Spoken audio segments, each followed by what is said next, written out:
No, they shot him. Yeah, they shot him, right? Yeah, they shot that man. They shot both of them? There's two of them? I only see one.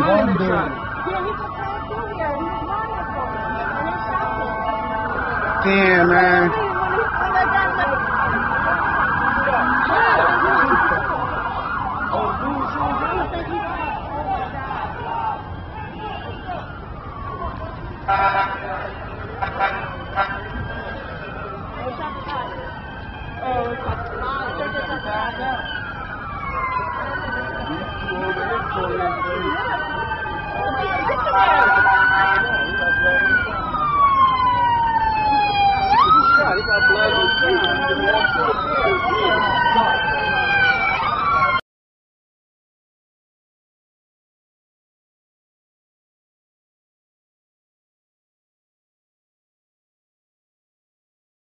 Cops shoot, handcuff 15yo boy, left him in the street for hours as he bled to death.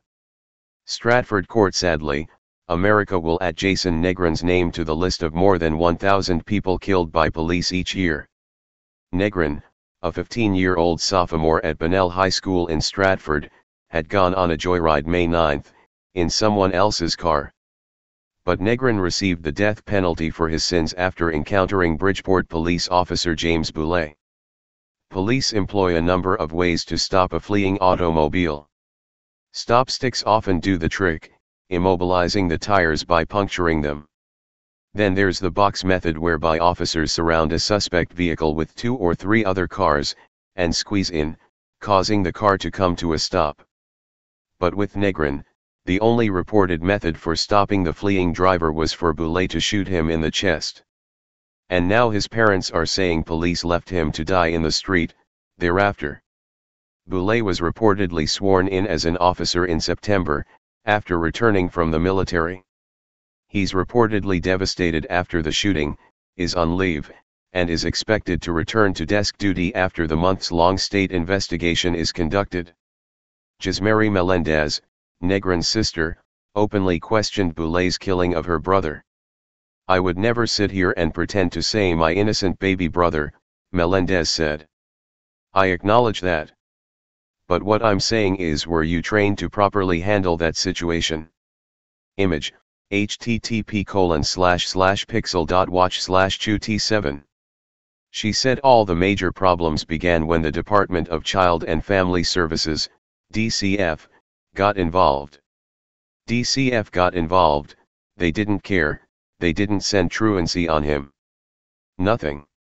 That's why I'm so mad at DCF, she said. They dropped him off at a home where someone is doing drugs. Read more. Cop shoots at unarmed fleeing man, never reports it to department, retired cop exposes him. She said instead of staying with his dad, Negrin began sleeping in cars. His cousin, Giovanni Rivera, said the family was initially told police shot him in the head but found out later he'd been shot in the chest. Rivera says his death was an injustice. She tweeted, "Police officers killed my little cousin for driving a stolen vehicle." Rivera asked in another tweet, "How is that fair?" Family members literally mopped the street of his blood in what some have considered a moving display of emotion. Protests in the streets were directed towards police, and calls for body cameras by legislators have resulted, with even the mayor of Bridgeport participating in the manifestations. Mayor Joe Ganim spoke with reporters. "We're all struggling," Ganim said. "It's a tragedy. All emotions are welcome tonight." Bridgeport Police Chief A.J. Porras told reporters at a press conference that Negrin had attempted to ram his officers with the stolen car, almost pinning him under another vehicle, he said, before describing how his officer shot into the vehicle, killing Negrin and injuring the passenger traveling with him. Porras said EMS arrived relatively quickly, but that fact is disputed by many who say Negrin, like Michael Brown of Ferguson, laid helpless in the street for hours. Cell phone footage taken at the scene shows Negrin was lying face down in the street, his arms handcuffed behind him. The footage shows his head pointing to his right. Later, a still photo shows his head facing to his left, an indicator to his family he was still alive while he lay still in the street. They say he stayed there for hours without any medical attention given to him. Read more. Cop charged after body cam shows him shoot unarmed family and lie about it. The whole community appears to be in an uproar with the thought police would simply shoot someone and leave them to die in the street. Negron's death is even making international news as the images of those sworn to protect and serve show they largely stood around while the boy was in need of medical attention. It's unclear how the teen acquired the stolen vehicle, but bait cars have been used in the past to lure citizens into committing a crime. It's unknown if the stolen vehicle was such a vehicle. But what is clear is Negron did not travel far on the road to his death, only going a few blocks before being shot by Boulay, who said his car was hit by Negron. Boulay sustained no injuries from the alleged incident. As the Free Thought Project has frequently reported, officers will use the excuse that the vehicle was trying to hit them as an excuse to shoot their police-issued sidearm. Sometimes those shootings lead to the officer's exoneration. However, lately, officers have been charged and convicted of homicide for such shootings.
Hey Charlotte County, this is Charlotte County COPWATCH, and I wanted to explain what fair use is. You can use pieces of news articles if you're doing it for news reporting, you have commentary, and you're doing it for education purposes. So that's what fair use is, as you can see right here. Another reason why I wanted to make this video is to let you know I have just joined with Patreon. A nice thing with Patreon, I make no money on YouTube. They took the money away years ago, and so this is another way to give, and it's a nice thing too because you can give monthly. You can give $1, $5, $10, whatever. I do 4 to 5 hours a day on trying to wake the sheeple up on how corrupt it is and different ways that you can fight the corruption. So Patreon is a way that you can do it, and then of course the old way is still there. Donate to Charlotte County COPWATCH with PayPal or credit card. So keep that in mind. 4 to 5 hours a day. I make no money, but the corruption happened to me and I'm sick of it, so I'm trying to wake people up. But my wife would love it if if we could get some help out there. There's 47,000 subscribers. Just think if each one of you subscribers just gave let's say actually yes, $1 a month. 47,000 subscribers gave $1 a month. That would be awesome. That's not going to happen. But anyways, that would be great if it did happen. But do the math in your head. Just think about it. Like I said, 4 to 5 hours a day. I get no money from YouTube. YouTube has gone nuts. You can't do anything anymore.